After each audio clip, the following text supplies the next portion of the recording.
Morning, everybody. Thank you for joining me this morning. I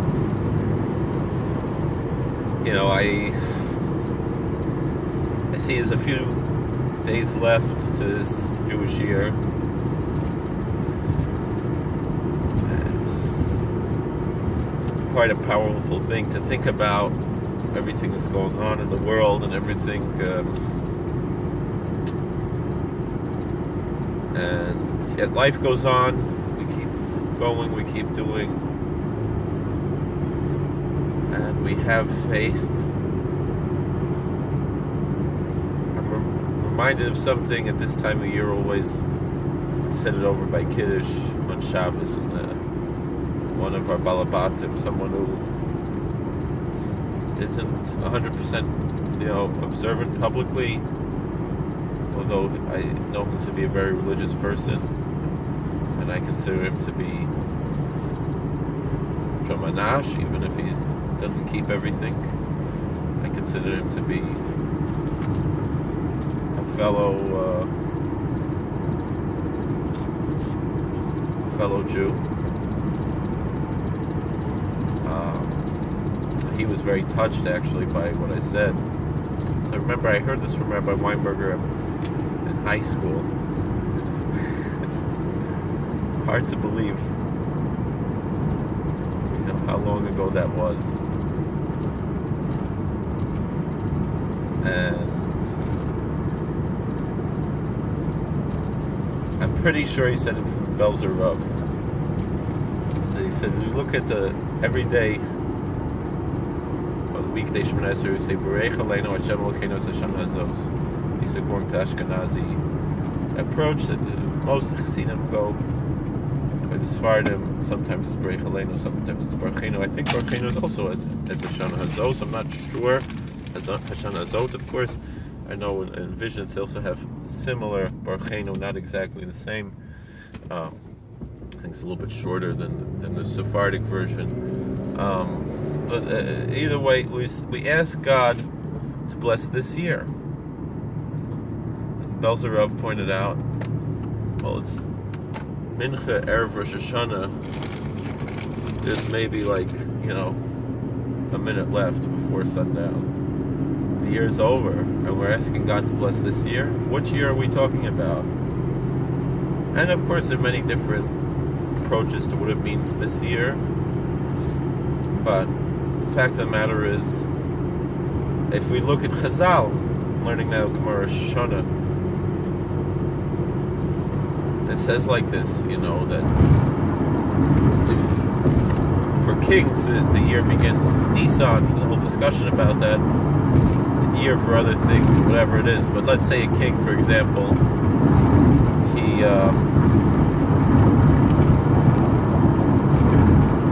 starts his year right just before Rosh Chodesh Nisan, and then he starts his reign, and that counts that he reigned for a whole year, even though he was only king for a day. Right? He used to be a TV show queen for a day.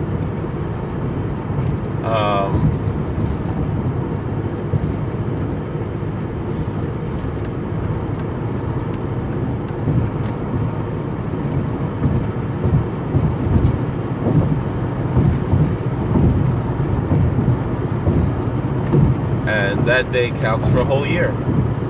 So we see there is this idea. I mean, let's say he serves the king for one day before the new year begins, and then the whole year, and then one day after the new year begins. So altogether, he serves for 1 year and 2 days.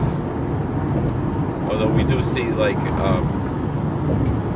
particularly in Divrei Yomim, in the Book of Chronicles, when they discuss certain kings, they even go into how many days, how many months, how many days certain kings served, because their reign was so brief, and it was less than a year, it was only a few months. Certain kings mentioned in the Bible.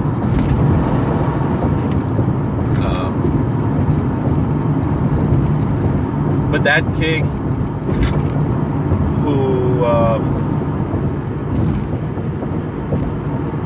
let's say this is, just an example. That king he serves for 1 year and 2 days, but he counts for 3 years. It's interesting how, what year was William Henry Harrison? What was that? 1832? Am I right? Maybe it was earlier. So, that same year you had 3 presidents, right? I guess that's the opposite. I don't know, but so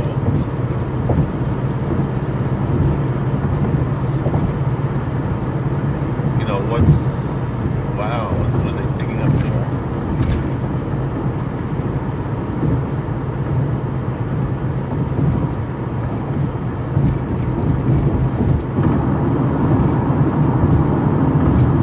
So what are we talking about here? It's the same thing. We have 5 minutes left.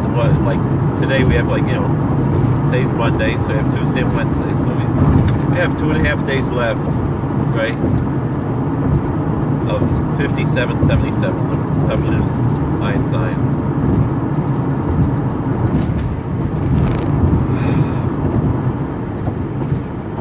And so how do we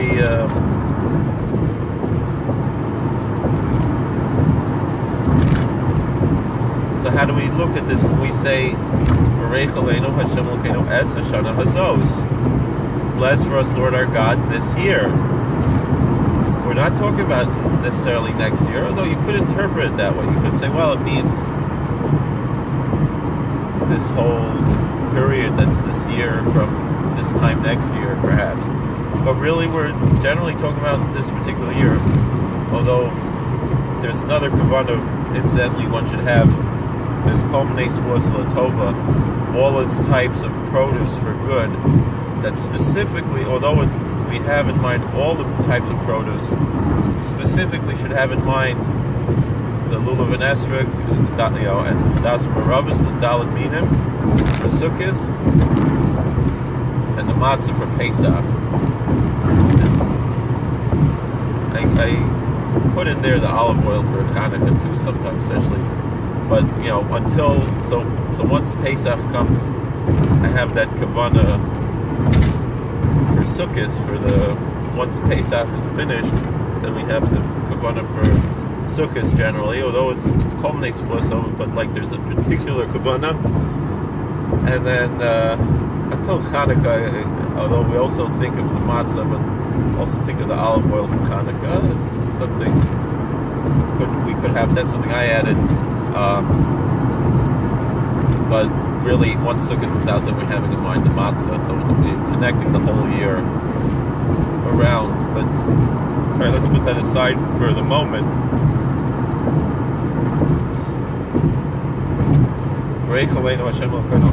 But then we see, so now we're thinking of the following year.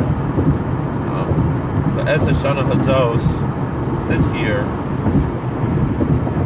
Belzerov said, I'm pretty sure it was Belzerov, he said this year means this year. Means there's 5 minutes left this year. We can open up the gates and retroactively bless the whole year that just passed. That's what I remember hearing from Rabbi Weinberger.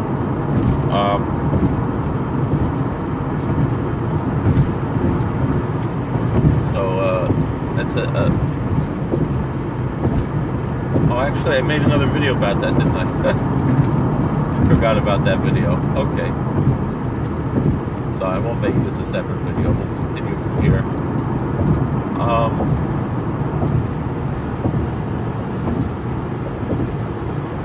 This Shabbos was quite an interesting experience for me personally. With Hashem, we had Minyan Shabbos. It took a lot of work getting this Minyan together. We had 14 people promise they're going to come, 9 show up, and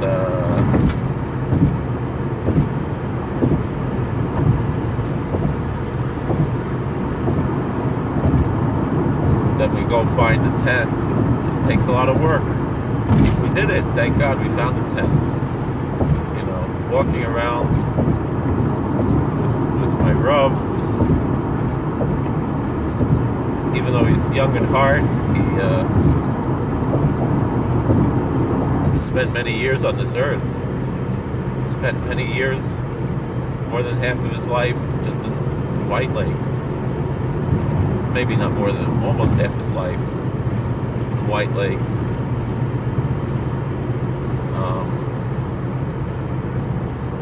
Yeah, just about half, I guess, probably. So it's a lot what to think about, a lot is going on.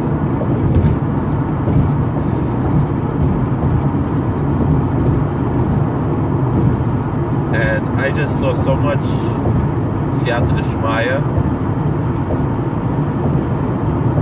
so much hashgacha pratis, what people call synchronicity. I see to me from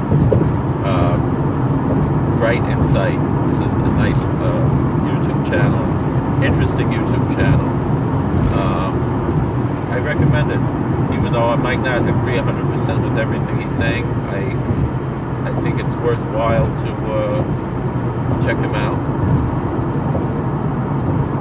And it's almost like a burden, but it's a blessing, you know, because to be serving your community and being an assistant rabbi in the local community synagogue, and it's the only synagogue that's open all year in our community. There are other synagogues that are seasonal, but ours is the only year-round synagogue. And I live a mile away from the synagogue, so I walk 20 minutes to shul. And they closed down the mikveh in the bungalow colony nearby, so I have to go to the lake to go to the mikveh Shabbos morning. So one of my neighbors, I take care of his house a little bit. He gives me a few dollars every year to wash his house, and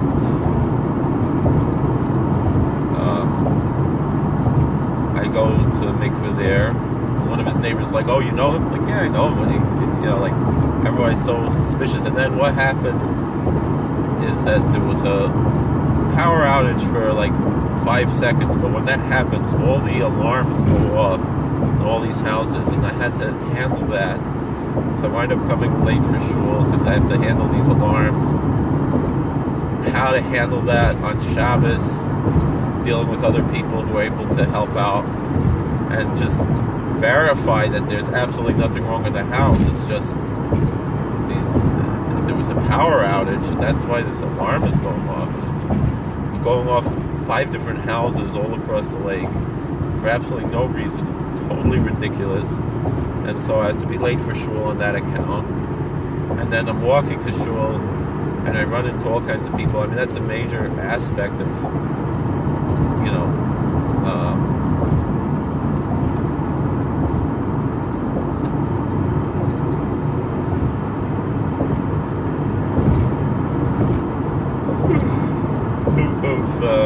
living in a community and walking to synagogue, walking for a mile to synagogue, you know, because there were homes available for rent close to the shul, and should have had my eye maybe moved closer to shul, or found another Hamish family to move in there. Should have one more for the minyan.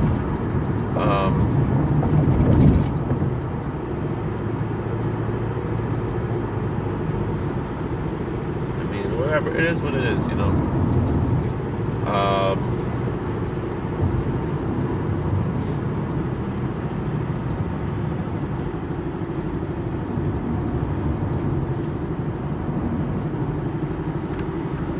But instead I walk, you know, instead of living close to the shul, I walk a mile to shul every Shabbos, and Yontif and so forth, you know. I mean, I walked Shabbos. I was so exhausted to get up for slichas, get up for minyan the next morning. Like, I walked, right, I drove Friday before Shabbos, walked 1 mile Friday night, right, and then 2 miles Shabbos morning, and another mile Saturday night. So 4 miles. Sometimes it could be, sometimes we do mincha a little earlier or whatever. There's different things that go on, but whatever it is. I mean, I was pretty tired, but then just running into people on the street, Jewish people who needed to talk to me, needed chizik. One woman, she was very depressed. Her boyfriend broke up with her and everything, and she was very depressed. And it turns out she's an anical from Berditchev Rov, and she's telling me all these, and I'm telling her stories, giving her chizik, and you wouldn't think, I mean, you notice the tremendous spirituality that people have. Like, here's someone doing something that's essentially a malach on Shabbos. You could discuss whether it was a malach tzricha l'gufo or something, or Stama wasn't, so maybe we could say Shpatu, but I don't know, whatever. We could try to be Malabat Skuz, but. And I'm just friendly, talking, saying hi, and she's saying, "Oh, good Shabbat." I don't know if it's Jewish or not. Like in my town, like there's so many Jewish people, just they're not from, and you wouldn't think like a little rural town like this, there's so many Jewish people, but there's like a very high number of Jewish people, just they're not from, and and just taking 5-10 minutes to talk to someone, give them chizik, not try to convince them to be frum. That's not what I'm here to do. I'm not, I'm just trying to, help someone out with their issues, counsel them, whatever it is. And I saw that I accomplished something there, helped them out. Other people too, just talking, just reminding them it's a Shabbos, and this, it's quite an amazing thing, just to be there in the street and talk to people and give them chizik and talk about God, talk about Torah. It's try to find something that could apply to their life. It's quite an amazing experience. It's a burden because I want to go home, spend time with my family. I work so much. I work a lot all week long, and then I'm in shul, on Shabbos for so long. And how much time do I have to spend with my family? And to see the synchronicity in life, it was quite amazing. And then I was walking with the Rav to go find people for the minyan, and we got Baruch Hashem, we got the minyan together. Maybe it was a little late or whatever, but we said, what I said to him, I was like, what we're doing for them is greater than what they're doing for us. They're doing us a big favor being 10th for a minyan, but we're also doing them a big service by having a synagogue available for them in the community that's available for them all year. Even if they don't appreciate it, but it's a tremendous thing for their souls. And he said, someone said to him, he said, "Rabbi, why are you here in White Lake?"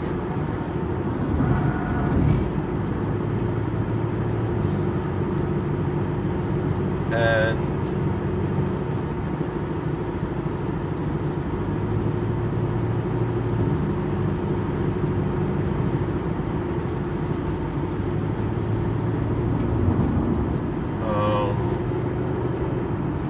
when there's not that many people who want to go to synagogue, and you have to struggle to find the 10th. I mean, we had, like this Shabbos, we had 8-9 people who wanted to be in synagogue, who wanted to daven, and and then we find the 1 or 2 more who help us out.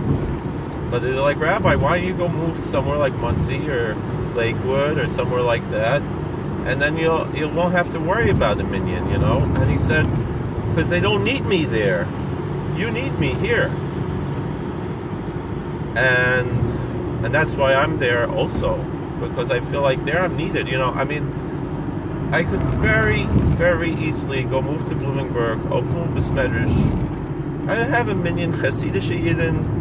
They wouldn't be my Chassidim, there would just be people who come and daven in my besmedrish because it's near my house, I would for sure have a minyan. I don't doubt that. As funny and strange as I am, because it's just the same as anybody else who start a minyan in their house, even they're not calling themselves a rav. So, and they have a minyan just because it's easier to daven this place. It's closer than to go walk somewhere else. So why don't I just do that? And then I'd be able to daven minyan without any problem. And the thing is and Lu Yitzur, let's say we can't get the tent in the besmedrash in my house, so then I could go daven in the other shul. Meaning, let's say there are people they want to daven at 8:30, and they would try to make a minyan in my house at 8:30, 8:45, 9 o'clock instead of 9:30, 10 o'clock. 11 o'clock, whatever the other, and then so then I know, like, if I don't have a minyan in my besmedrash, so then I could go somewhere else. So why don't I just go do that? Well, first of all, it's not that easy to pick up and move somewhere new.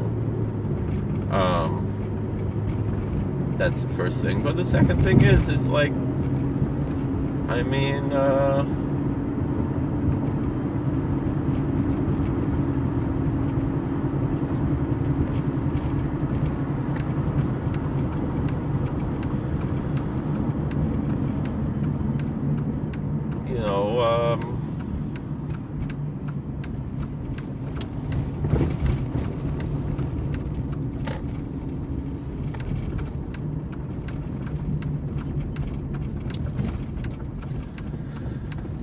you move somewhere new.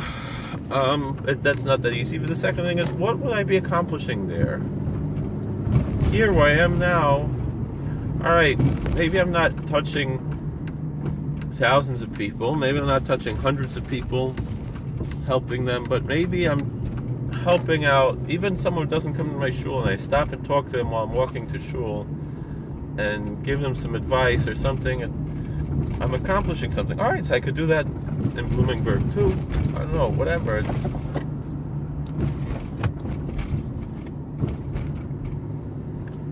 is what it is. I don't know. I mean, I would think of moving somewhere like Teaneck or Great Neck or somewhere like that doesn't have a Hasidic besmedrash, and open like a Hasidic shtibel for, like, for modern chevra.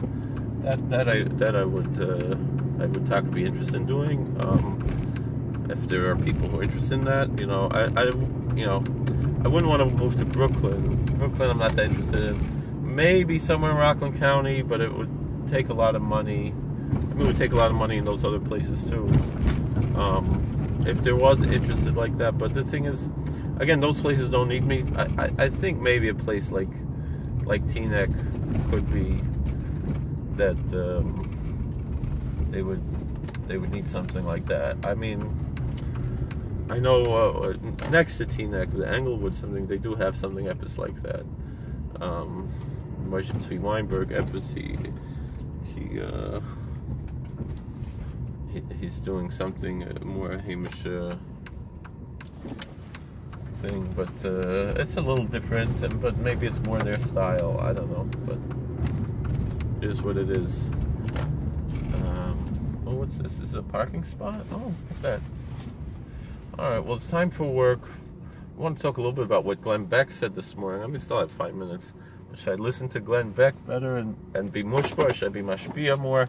And Glenn Beck said this morning about the UN, about the abuses of the UN. I had no idea how. I mean, I always had kind of a negative feeling about the UN. I never realized how horrible they are. I mean, how abusive and how downright evil. Like he said, like how he managed to Baruch Hashem, he said he managed to shut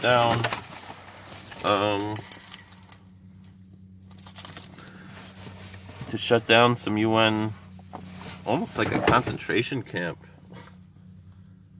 Alright, I have these Garden of Emunah someone sent to me. I'm going to give them out in the hospital, so it's nice to have something to give out to people. A lot of people ask me for literature and stuff, so it's nice to have something to give out. Alright, well, it's time to go. What's this?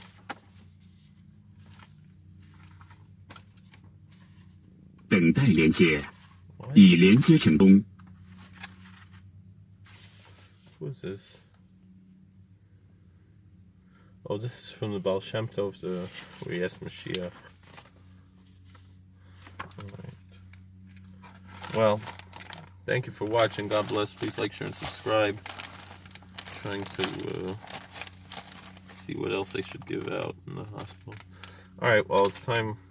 It doesn't hurt to be a little early. Alright, God bless. Thank you for watching. Please like, share, and subscribe. And let's bless this year. Alright? And the next year will also be blessed.